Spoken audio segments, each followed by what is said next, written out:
The council chamber was the most impressive structure Captain Hun had ever seen. It floated in neutral space. A massive station built by 47 different species over 3,000 years.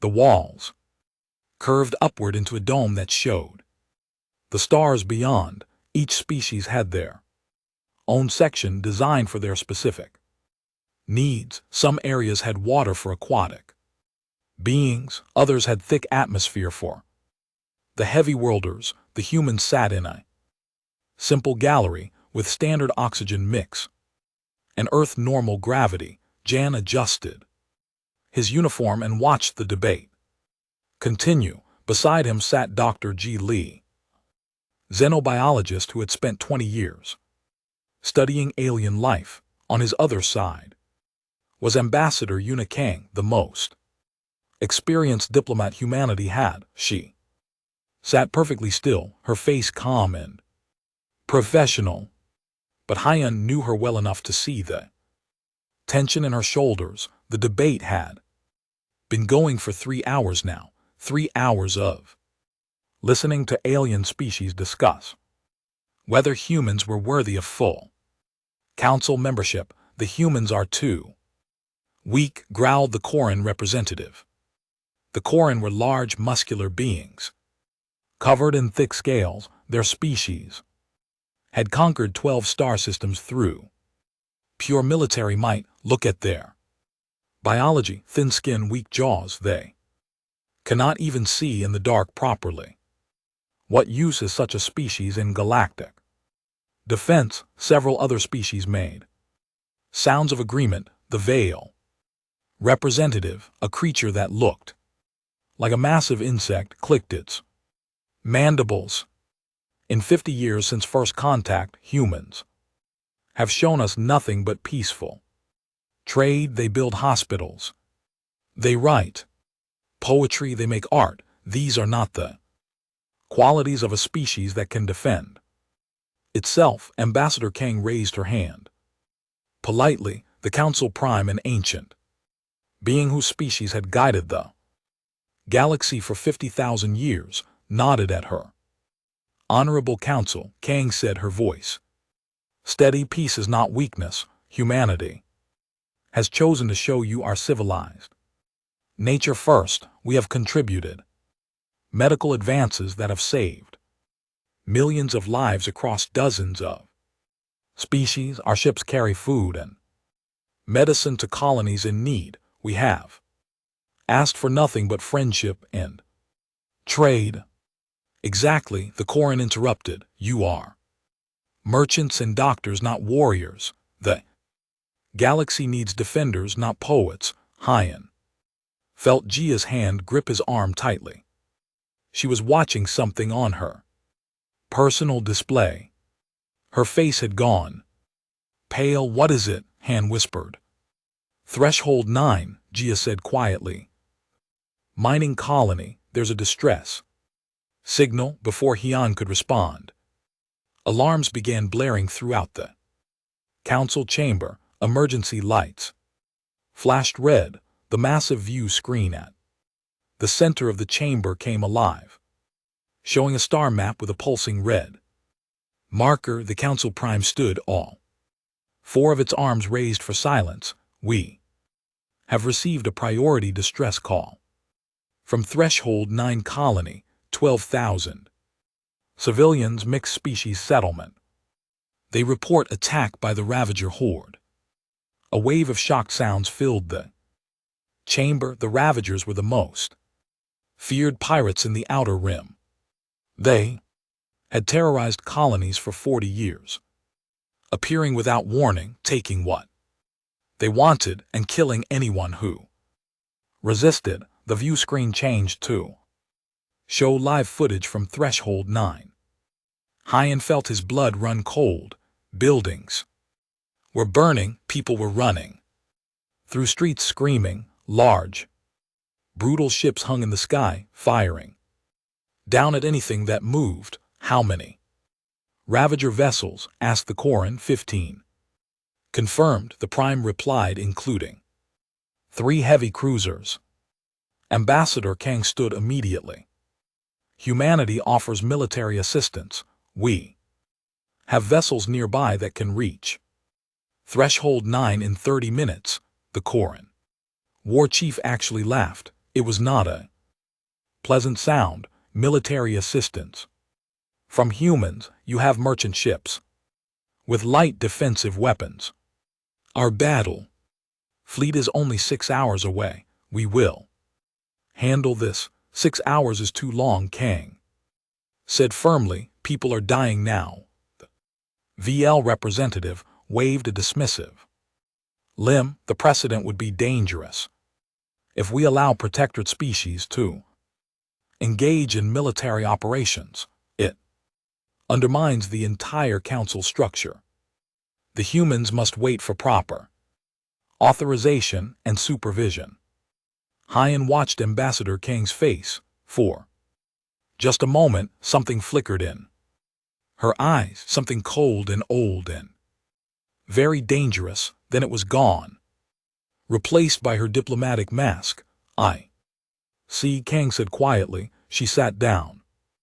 On the view screen, the footage from Threshold 9 showed Ravager soldiers dragging civilians into the street.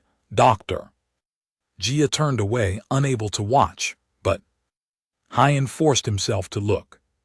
He needed to see this. He needed to remember why humanity had built what they built, hidden what they hidden, and waited so patiently for 50 years. The council began debating evacuation procedures, how to organize rescue ships, whether to negotiate with the Ravagers or wait for the Koran fleet. Every minute they talked, more people died on Threshold 9.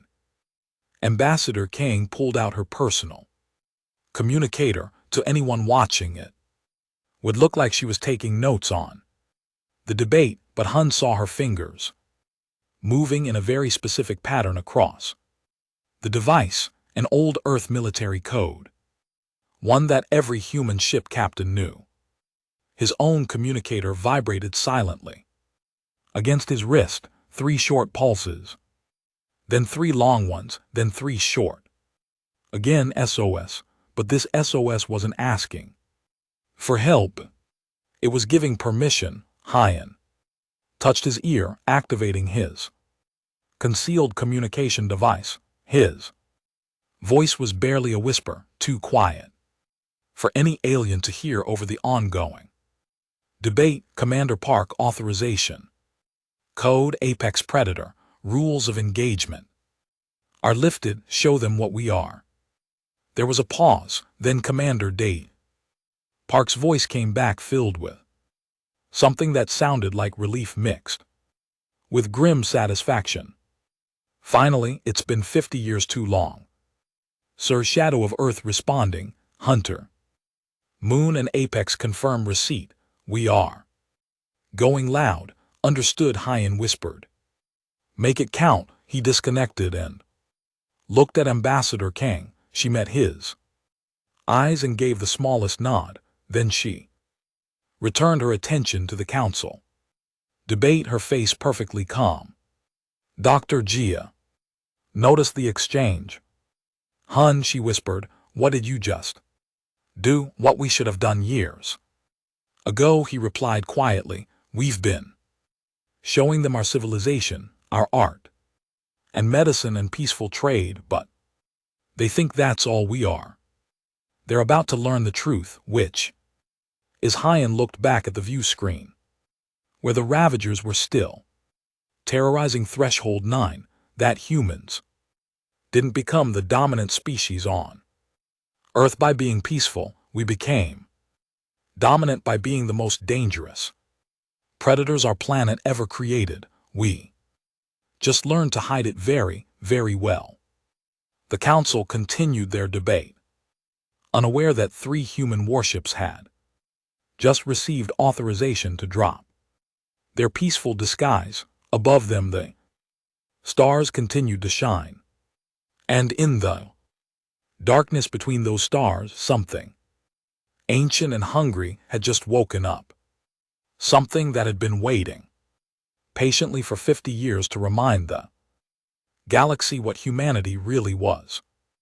Commander Dejo Park stood on the bridge of the shadow of Earth and felt something settle into place deep in his chest. For 50 years he had played the role of peaceful merchant captain. His ship was registered as a transport vessel carrying medical supplies and trade goods across the galaxy.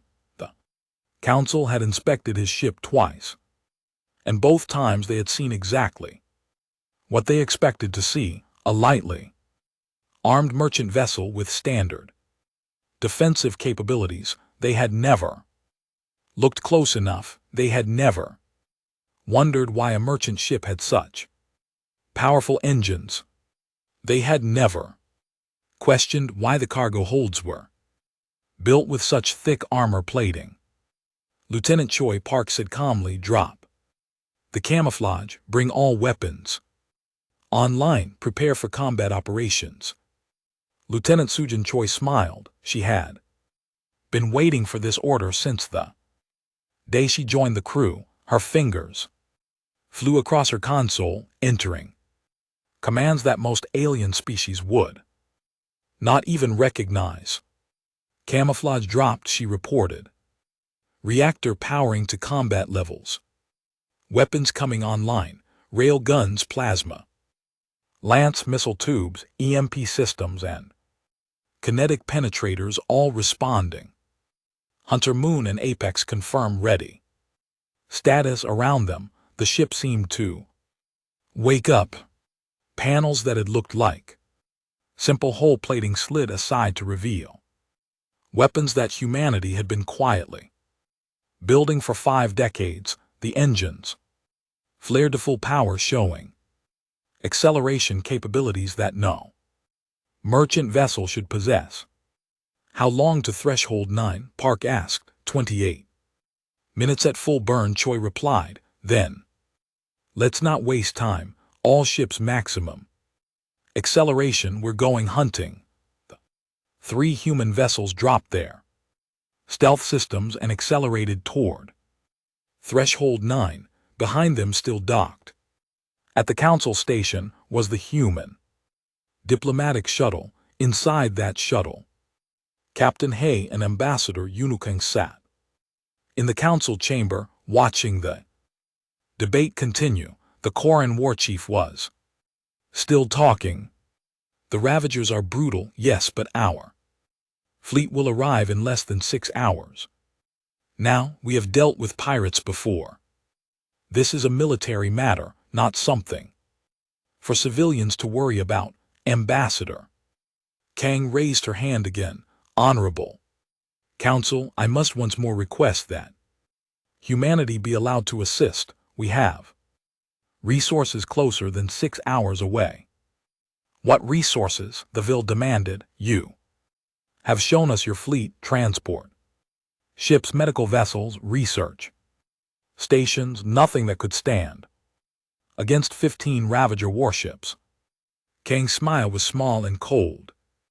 "We have shown you what we wanted you to see." Before anyone could respond to that cryptic statement, the main view screen flickered. The council's communication officer, a bird-like species called the Zai, made a confused chirping sound. "Prime," the Zai said, "I'm detecting 3 vessels approaching Threshold 9 at extreme velocity. They appeared from nowhere, stealth technology of some kind." The council prime gestured at the screen. "Show us." The view screen split. Half still showed the chaos at Threshold 9. The other half showed 3 ships approaching at impossible speed. They were sleek and black, covered in weapon systems that no peaceful species should possess. They moved with a precision that spoke of military training and combat experience. "Those are human vessels," the Koran said slowly, "but our intelligence reports say humans don't have warships."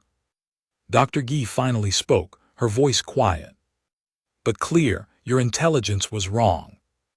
We have warships, we've always had. Warships. We just kept them hidden where you wouldn't look. This is a violation of Council protocols, the Veil stated. Protectorate species are not permitted to maintain secret military fleets.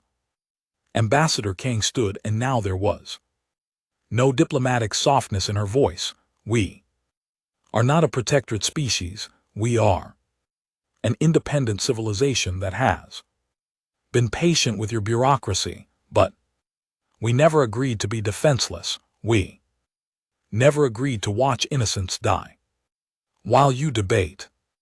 On the screen, the 3 human warships reached Threshold 9. What happened next shocked the entire council into silence. The Shadow of Earth didn't hail the Ravagers, didn't demand surrender, didn't attempt negotiation. It simply opened fire. A railgun slug traveling at a significant fraction of light speed struck the nearest Ravager cruiser. The impact punched completely through the ship's shields and armor, creating a tunnel of destruction that vented atmosphere and bodies into space. Hunter's Moon targeted a second Ravager vessel with something the Council had never seen before, a plasma lance that burned at temperatures hot enough to melt through hull plating like it was paper. The Ravager ship tried to run, but the plasma cut through its engine section. The ship went dark and began spinning helplessly. The Apex launched a spread of missiles that split into dozens of smaller warheads, each one seeking a different target. Impulses knocked out shields. Kinetic penetrators shredded armor. Explosive charges found ammunition stores and turned Ravager ships into bright flowers of destruction. The Koran Wararkeef had stopped talking. His mouth hung open. Around the chamber, representatives from 47 species watched in stunned silence as humanity's warships tore through the Ravager fleet with brutal efficiency. Those are pursuit predator tactics, the Koran finally whispered. Pack coordination, overwhelming aggression, accepting damage to land, killing blows. I've studied military history for 300 years. I've never seen anything like this. You wouldn't have, Captain Hun said, because most species evolved as prey or as ambush predators or as territorial defenders. Humanity evolved as persistence hunters.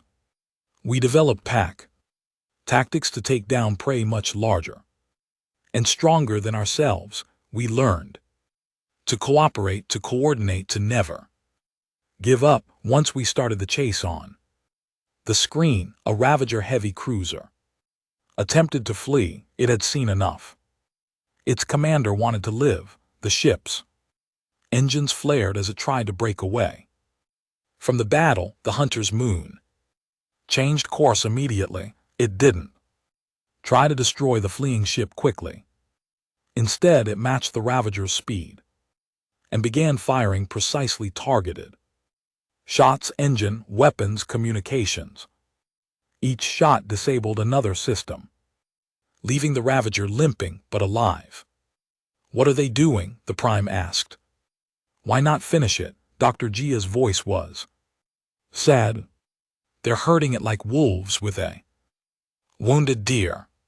They're driving it back toward the other 2 human ships. It's more efficient to force prey into a kill zone than to chase it down individually.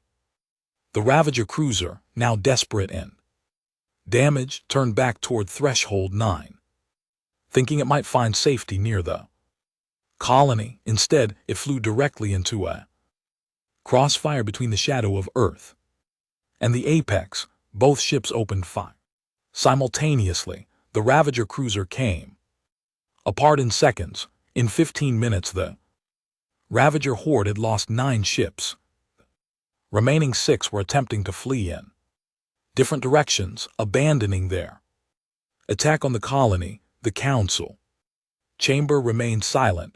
On the screen, the three human warships regrouped, clearly preparing to pursue the fleeing Ravagers.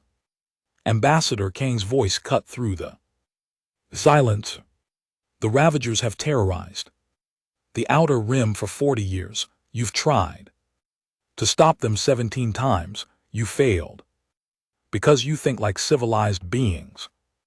You try to negotiate. You try to minimize casualties. You try to follow the rules of war. She gestured at the screen. Humans learned something different. We learned that sometimes the only way to stop a predator is to show them something more dangerous, something that won't negotiate, something that won't stop hunting until the threat is eliminated. The Koran Warakif bowed his head slightly. It was a gesture of respect.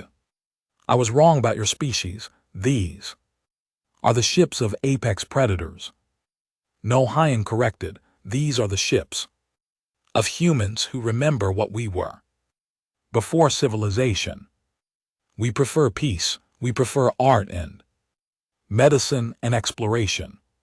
But when something threatens our pack, we become what we need to be. On the screen, one of the fleeing Ravager ships made a desperate jump to faster than light travel. It vanished from the display. Lieutenant Choi's voice came through the council's communication system, cold and professional. Shadow of Earth to council, we are tracking the fleeing vessel, pursuing now, estimate elimination in 6 hours or less. The council prime leaned forward.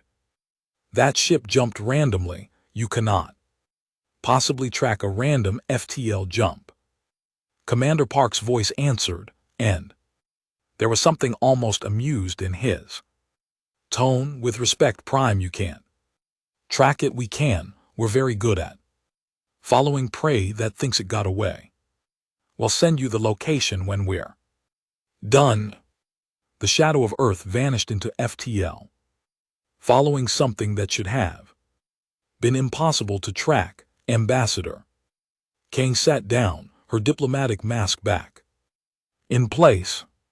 Now then, shall we continue discussing humanity's application for council membership, or would you like to wait until we finished cleaning up the Ravager problem? Nobody answered. They were all still staring at the screen, watching the remaining human warships begin search and rescue operations at Threshold 9, pulling survivors from burning buildings with the same hands that had just killed 9 ships worth of pirates. The council chamber had been silent for almost 10 minutes. 47 species watched the main view screen where the Hunter's Moon and the Apex continued their operations around Threshold 9. Medical shuttles moved between the damaged colony and the human warships. Teams were pulling survivors from collapsed buildings, treating injuries, fighting fires. It was strange to watch. These were the same ships that had just torn through the Ravager fleet with terrifying violence. Now they moved with careful precision. They're powerful weapons, silent while their crews worked to save lives. The VL representative finally broke the silence. I do not understand. Your species can clearly fight. Why hide this capability for 50 years? Why present yourselves as peaceful merchants? Dr. Gia stood to answer. She was a scientist, not a soldier. But she understood human history better than most, because we are peaceful. What you just saw is not who we want to be. It's what we can become when necessary. There's a difference. She walked to the center of the chamber where a holographic display could show information to all the assembled species. With a gesture, she brought up an image of Earth. Our world is what some species call a death world. High Gravity, extreme weather, predators in every ecosystem, diseases that evolved alongside us, constantly trying to kill us. Humanity survived this world not by being the strongest or the fastest or the most venomous. We survived by being stubborn, adaptable, and cooperative. The image changed to show early humans hunting across vast plains. We hunted animals that could run faster than us, animals that were stronger than us, animals with claws and horns and teeth. We couldn't catch them in a quick chase. So we developed something else. Endurance. We could run for hours, days. Even we would follow wounded prey until it collapsed from exhaustion. We call it persistence hunting. The Koran. Wararkif leaned forward, studying the images. This is why your species has such efficient cooling systems. The sweat, the lack of fur, you're built for long distances, running in hot environments. Exactly, Gia confirmed, but it's not just physical, it's mental. A human who decides to chase something will keep chasing it long after any sane species would give up. It's in our nature. We don't know how to quit. She changed the image again, showing human warfare. Throughout history, for most of our history, we were tribal. We fought each other constantly. We developed weapons and tactics specifically designed to kill other humans. We became very, very good at organized violence. The chamber was quiet. Some species looked uncomfortable. Others looked thoughtful. About 300 years ago, Gia continued, we almost destroyed ourselves with nuclear weapons. We came very close to extinction. That's when we decided to change. We built a global civilization. We chose peace. We focused on science and art and exploration. When we reached the stars and met you, we decided to show you this better version of ourselves. First, Ambassador Kong stood beside Gia. We hoped we would never need to show you the other side, but the galaxy is not safe. Pirates like the Ravagers exist, and we won't stand by and watch innocents die while we wait for permission to act. On the screen, something new was happening. The feed switched to helmet camera footage from inside one of the Ravager ships. The Council realized with shock that human soldiers had boarded the enemy vessel. Sergeant Kite Huan moved through the dark corridors with 4 other Marines. They wore armor that seemed to absorb light, making them hard to see. Even on the camera, their weapons were compact but clearly lethal. They moved in formation, covering each other, checking corners, clearing rooms. They moved like predators. A Ravager pirate appeared at the end of a corridor, raising a weapon. The humans reacted instantly. No hesitation, no warning. 3 weapons fired simultaneously. The pirate fell. They're hunting inside the ship, the Koran said quietly. Packed tactics, coordinated, efficient. The human Marines continued through the ship. More pirates tried to resist. Each time the humans killed them quickly and moved on. There was no anger in their movements. No rage, just cold, professional violence. They found a group of Ravagers holding hostages from the colony. 3 civilians, including a child, were being used as shields. Sergeant Huan raised his hand. His team stopped immediately. For a moment nothing happened. Then Huan spoke in a language the translator couldn't recognize at first. It took a moment for the Council systems to realize he was speaking in a Ravager dialect. Release them and you can leave. On your escape pods, fight and you die. Here, choose now. One of the Ravagers laughed impressed. A weapon harder against the hostages. Head, you won't risk killing the civilians. Human, you're too soft. Everyone knows it. One's response was, quiet, we're not soft, we're controlled. There's a difference. Last chance. The Ravager made a mistake. He started to pull the trigger. What happened next was almost too fast to follow. One of the human Marines, a woman named Specialist Mihan, fired a single shot that took the pirate in the shoulder, not a kill shot. A precision wound that made his hand spasm and drop the weapon. Before the other pirates could react, the Marines had already moved. 2 shots, 2 more pirates down. The third tried to run and was tackled by one himself. The hostages were pulled to safety. The entire fight had lasted less than 5 seconds.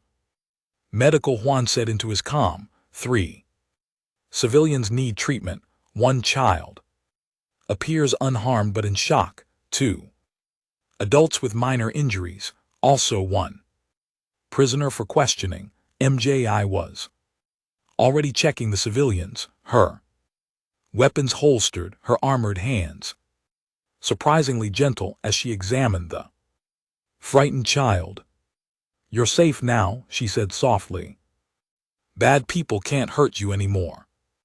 The council watched this in silence. The same humans who had just killed 2 pirates without hesitation were now comforting a terrified child. Dr. Gia spoke again. This is what humans are.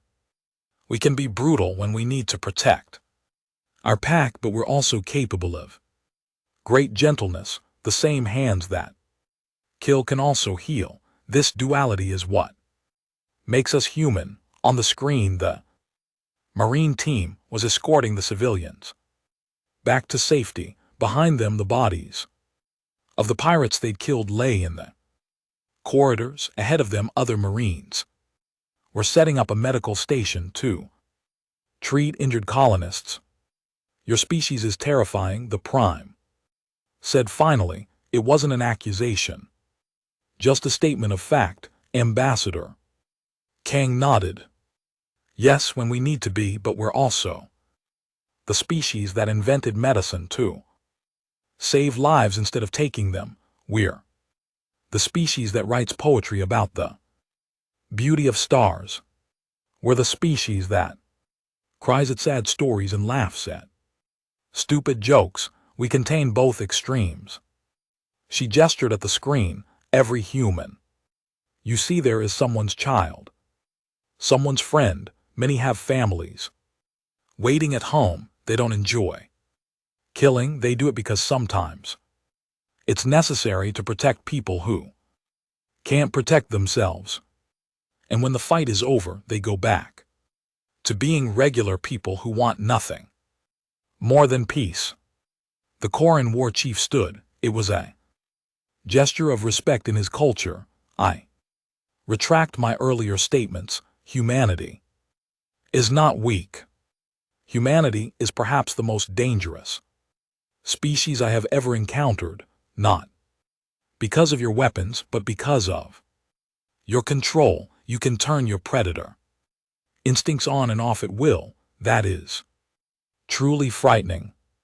Other representatives were nodding now. The VL clicked its mandibles in agreement. A water-dwelling species called the Nith made rippling sounds that the translator rendered as respectful acknowledgement. Ambassador Kang allowed herself a small smile. We don't want to be feared. We want to be partners, allies, friends.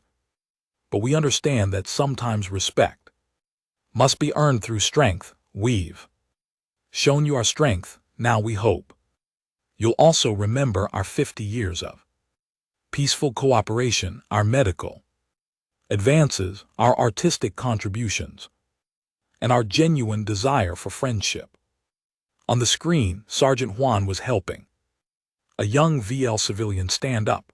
The VL was injured, one of its limbs damaged. One carefully supported the alien's weight and guided it toward the medical station, his movements gentle despite his heavy armor. "We are predators," Captain Hyan said, "but we're also pack animals, and now that we've met you, you're part of our pack. The galaxy is our pack, and humans will do whatever it takes to protect the pack." The main view screen flickered again. New feed appeared, this one from deep space. The shadow of Earth had found its prey. Commander Park's voice came through the communication system. "Council, this is Shadow of Earth. We have located the fleeing Ravager vessel. It jumped 4 times trying to lose us. It failed pursuing now. Estimated time to engagement 30 minutes. We will broadcast the conclusion so you can see how humans hunt the Corrin." Wararkeef sat back down slowly. "I want to watch this. I need to understand how you tracked a random FTL jump." "Then watch," Ambassador Kang said, "and learn what it means when humans decide to hunt something. Learn what persistence really means." The Council settled in to watch. On one half of the screen, rescue operations continued at Threshold 9. On the other half, the Shadow of Earth closed in on prey that didn't yet know it could never escape. The Ravager heavy cruiser called Dark Prophet had jumped randomly into deep space far from any mapped system. Its captain, a brutal being named Theeks, felt certain he had escaped. Random FTL jumps were impossible to track. Every spacefaring species knew this. You couldn't follow something if you didn't know where it went. He was wrong. In the council chamber, Lieutenant Sujin Choi's voice came through the communication system, calm and professional. "Target located at coordinates Whisper 77 Delta, FTL. Signature analysis matches. We have positive identification. The Corrin War."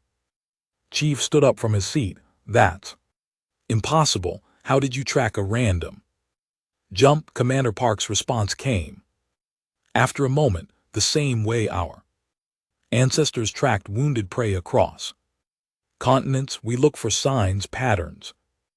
In this case, FTL drives leave radiation signatures, very faint but detectable. If you know what to look for, each ship's drive has unique characteristics. Like a fingerprint, we've been mapping Ravager drive signatures for years, waiting for a chance to use the data. But a random jump," the VL insisted. "The ship could have gone anywhere in this entire sector, not quite random," Choi explained. "Scared people make mistakes. This captain jumped in panic. He didn't calculate properly. See how his vector shows slight drift toward higher gravity, subconscious bias. His species evolved on a heavy world, under stress. He naturally aimed for familiar gravitational readings. We predicted it and jumped ahead to likely locations. Scanning for his signature, found him on the second try." On the screen, they could see the Shadow of Earth dropping out of FTL. The Ravager cruiser was there about 10,000 km away, completely unaware that it had been found. "Target is attempting to repair damaged systems," Choi reported. "Their shields are at 40%, weapons partially offline. They believe they're safe." "Wait," Dr. Jia said from her seat. "In the council chamber, you're not going to destroy them immediately." "Negative." Park's voice replied. "This is a teaching moment. The galaxy needs to understand what happens when you attack human civilians. When you join our pack, the Ravagers need to learn fear." The Shadow of Earth moved closer, not fast, not aggressive, just steady, inevitable. Inside the Ravager cruiser, someone must have noticed. the ship's engines flared. As it tried to jump again, the Council watched the FTL drive power up. Shadow of Earth fired a single imp missile. The pulse washed over the Ravager ship and its FTL drive went dark. Targets faster than light. Capability disabled, Choi reported. Sublight engine still functional. They can run but they can't jump. This is cruel.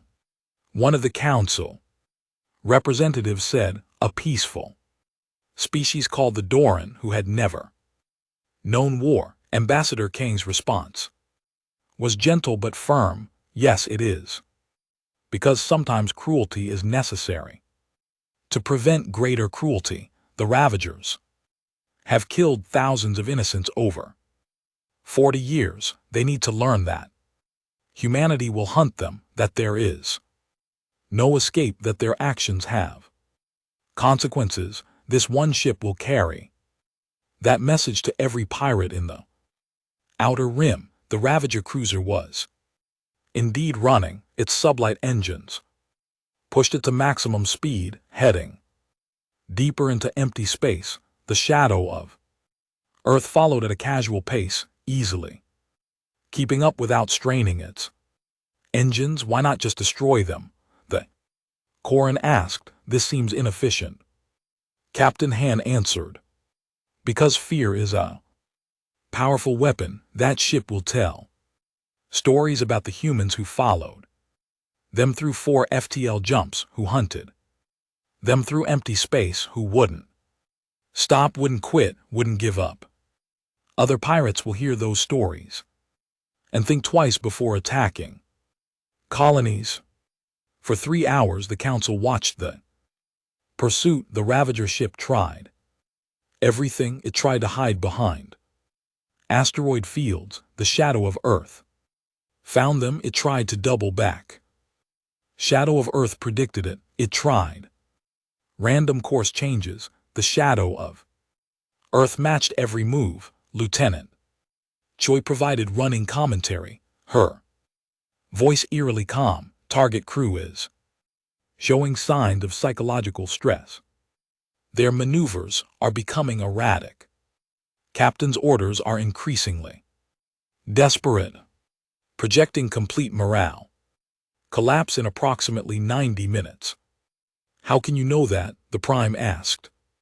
Experience, Park replied. Human militaries have studied pursuit psychology for centuries. We know how prey behaves when it realizes it cannot escape. We know the stages: denial, panic, desperation, and finally collapse. This crew is entering the desperation phase. On the screen, Ravager ship made another random course change, burning precious fuel for no strategic gain. Wasteful, Choi noted. That maneuver served no purpose except to make them feel like they're doing something. Classic desperation behavior. The VL representative made a disturbed clicking sound. You're hunting them, psychologically breaking their will before you even fire another shot. Yes, Dr. Jia confirmed quietly. It's what persistence hunters do. Physical exhaustion is only part of it. Mental exhaustion is often more effective. Prey animal that believes escape is impossible will make mistakes, will give up, will choose death over continued running. Another hour passed. Ravager ship's maneuvers became increasingly frantic. It was burning through its fuel reserves. Its crew was exhausted, and still the Shadow of Earth followed, never attacking, never threatening, just following. Inevitable, unstoppable. They're trying to send a distress signal, Choi reported, calling for backup, begging for help. Let them, Park said. Let other Ravagers hear their fear. The distress signal went out across the void. The Council systems intercepted it. They could hear the Ravager captain's voice translated by their systems. This is Dark Prophet. we are being hunted by humans. They found us through 4 jumps. They won't stop. They just keep coming. They're going to kill us. Someone please help. Don't let the humans find you. Run, just run. The transmission ended abruptly. The Ravager ship had finally made its fatal mistake.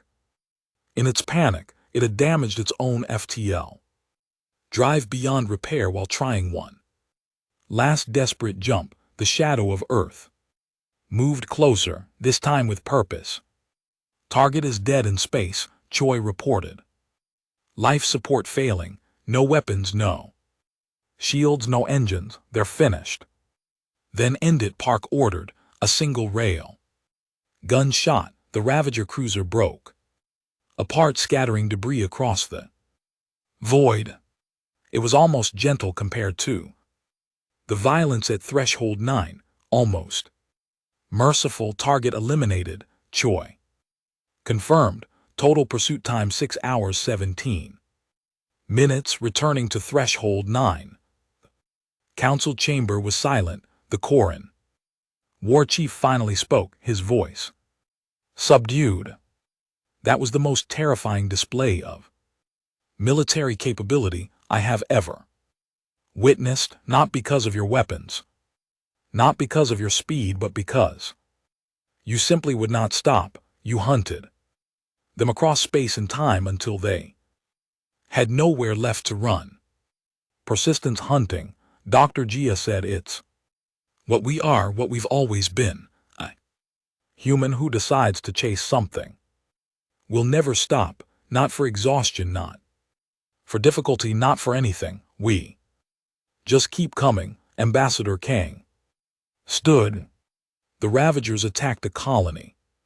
Under Council protection, they killed civilians. In human culture, that makes them our enemies, and humans do not forgive threats to their pack.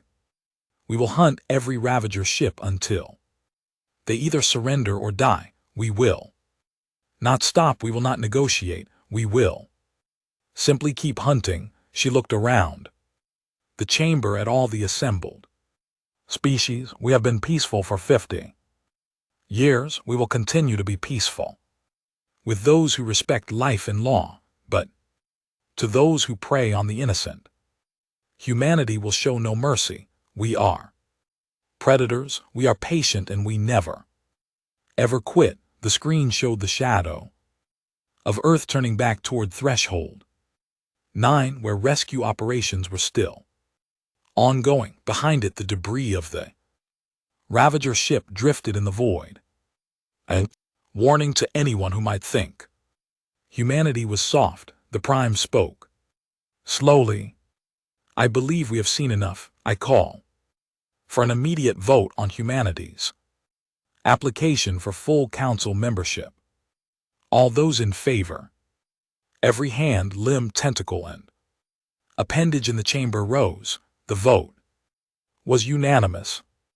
Then it is decided, the Prime declared. Humanity is granted full Council membership with all rights and responsibilities that entails. Additionally, I propose we formally request human assistance in eliminating the Ravager threat from the Outer Rim. The Koran War Chief nodded, seconded. If humans can hunt like that, the Ravagers will be extinct within months. I want to see it happen. Ambassador Kang smiled. We accept. Commander Park, you heard the Council. You have 4 months to eliminate the Ravager threat. Park's response came immediately. Make it 3 months, Ambassador. We're already tracking their fleet patterns. Every ship that attacked Threshold 9 left traces. We know where they nest. We know where they hide, and now we know the Council supports us. His voice took on a cold, satisfied tone. The hunt begins now. On the screen, 3 human warships grouped together in formation. They looked deadly, efficient, patient, and absolutely unstoppable. The Council had just learned what happens when you awaken humanity's predator mode. They had learned what 50 years of peaceful civilization had hidden. And across the outer rim and hidden bases and dark stations, pirates who had terrorized the galaxy for decades heard the recordings of Dark Prophet's final transmission. They heard the fear in that captain's voice. They heard how humans had hunted for 6 hours without rest, and for the first time in 40 years, the Ravagers knew what it felt like to be prey. 3 weeks after the Threshold 9 incident, the Council received its first report from the human fleet. Commander Park's voice was professional as always, but there was a note of satisfaction underneath. Council, this is Shadow of Earth. We have eliminated 17 Ravager vessels.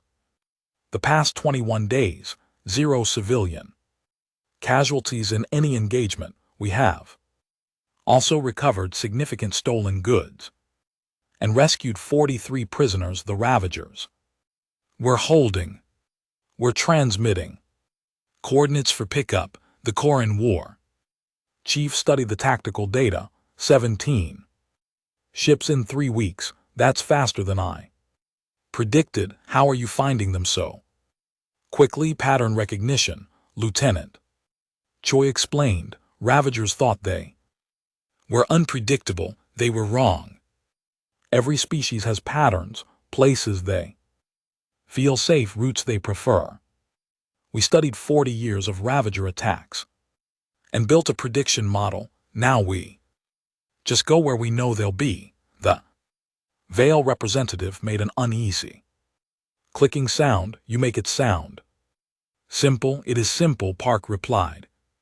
Humans have been hunting for 2 million years. We're very good at it. In the Council chamber, Ambassador Kang sat with Captain Hun and Dr. Jia, watching the reports come in. The rescue operations at Threshold 9 had been completed.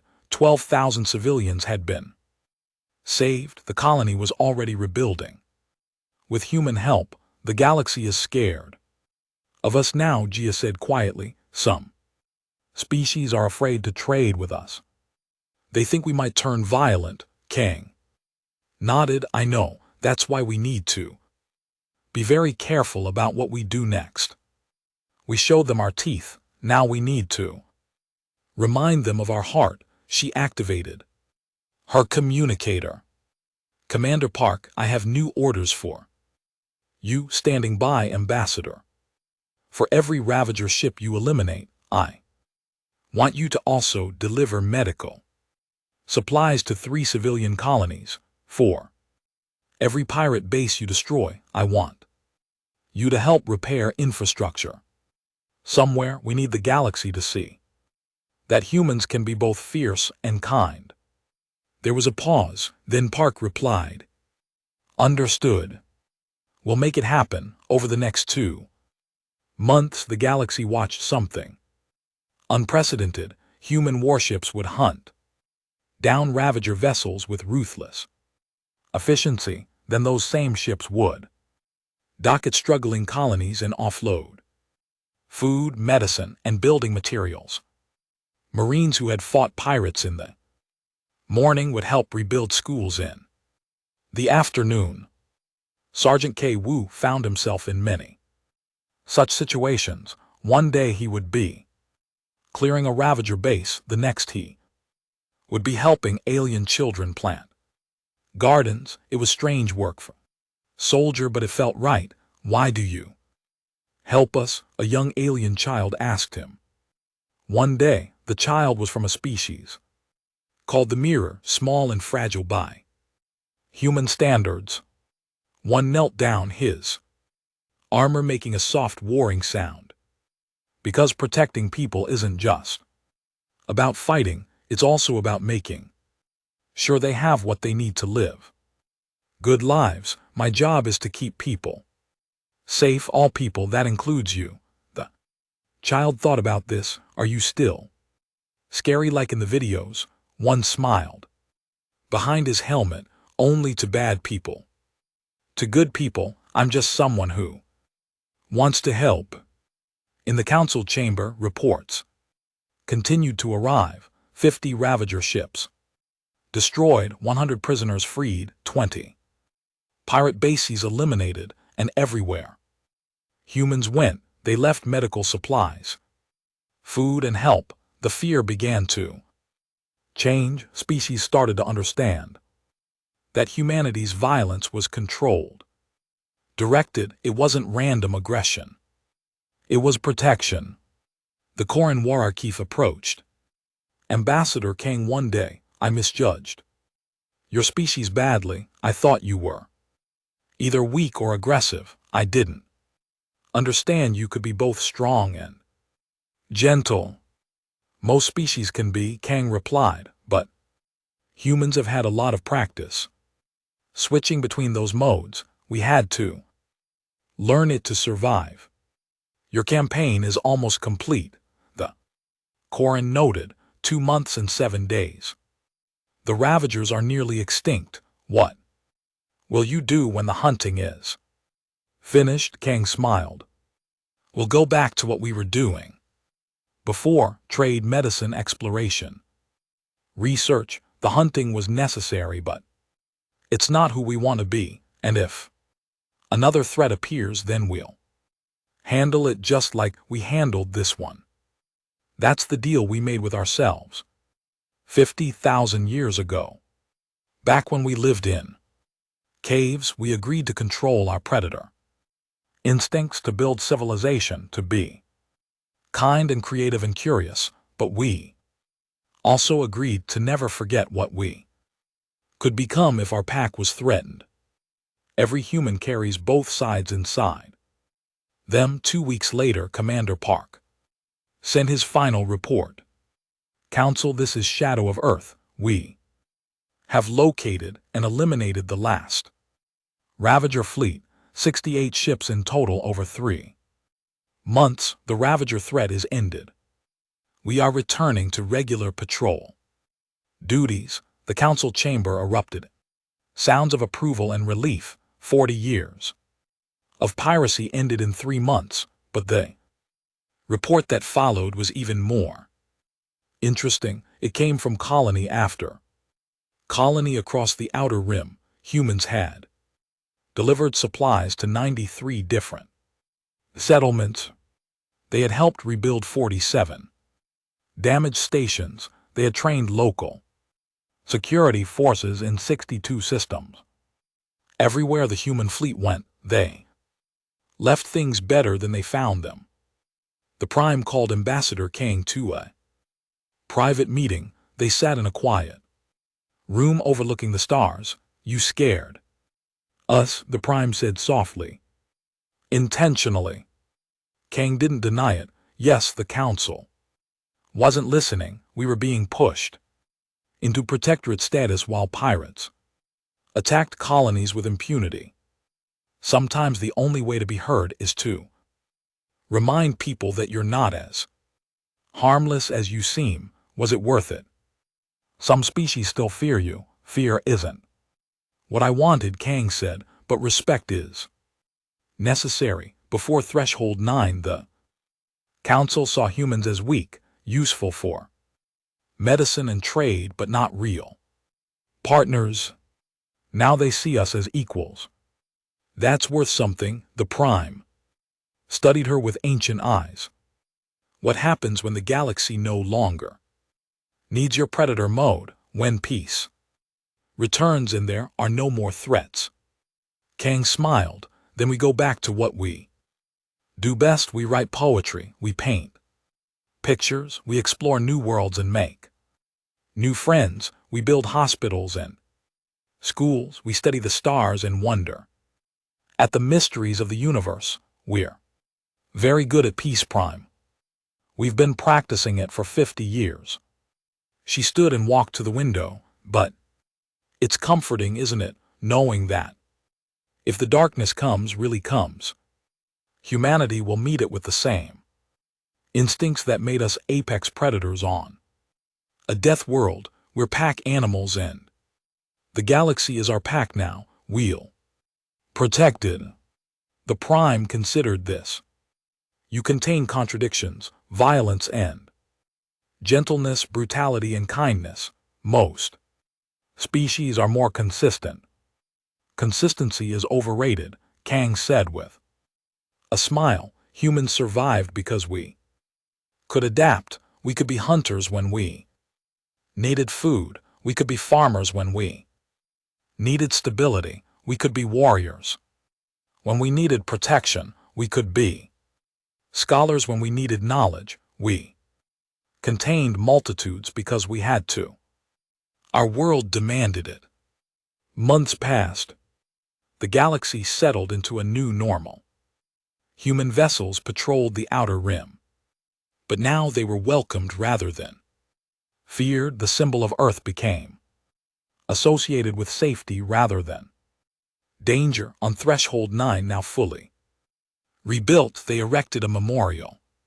It listed the names of all who died in the Ravager attack. At the bottom it had a simple inscription in dozens of languages, protected by humanity, never forgotten.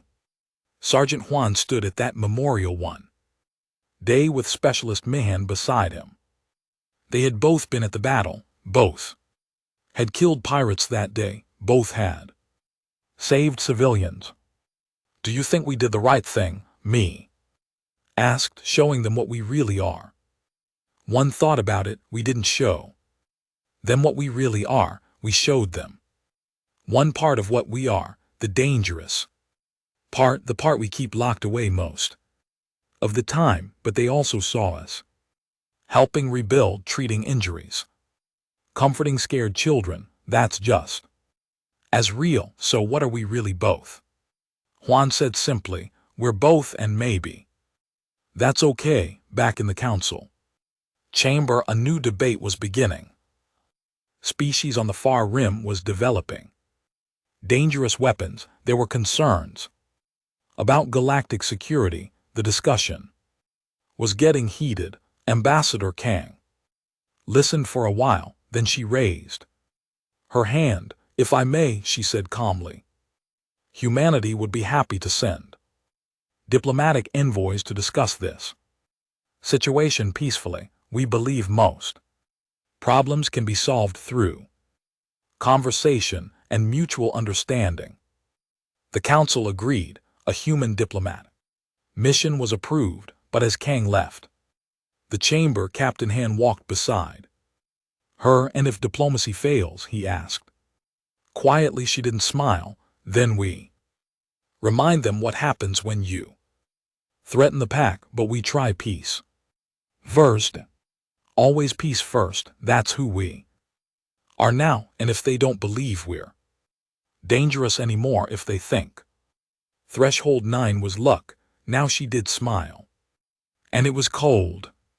Then Commander Park can take the shadow of Earth and remind them. But I don't think that will be necessary. The galaxy has long memories. They remember the humans who hunted for 6 hours without stopping, who eliminated 68 pirate ships in 3 months, who moved like predators. When their pack was threatened, she looked up at the stars. They'll remember. And they'll choose peace because the alternative is meeting humanity's predator mode again, and nobody wants that. On distant Threshold 9, children played in streets that had been ruins 3 months before. Families lived in homes that humans had helped rebuild. Security forces trained by human marines kept watch with new confidence. And in the darkness between the stars, 3 human warships patrolled silently. The shadow of Earth, the hunter's moon, and the apex. Their weapons were quiet. Their crews were relaxed. They hoped they would never need to hunt again. But if the call came, if civilians needed protection, if the pack was threatened, they would be ready, because humans never forgot what they were. They just chose every single day to be something better until they couldn't, until Someone made them remember that before humanity had poetry and art and medicine, they had been the most dangerous persistence hunters Earth had ever created. The galaxy had learned this lesson. The Council witnessed it in real time.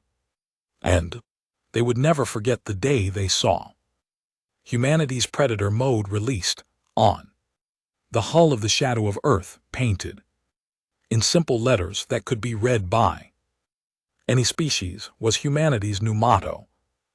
Promise and a warning both at once. We sleep peacefully so you can too, but we are always watching, we are always ready, we are always hunting. The age of human peace had returned, but now it was a peace backed by the certain knowledge that humanity could become something else if needed, something ancient and dangerous and absolutely unstoppable. And somehow that made the peace even more valuable.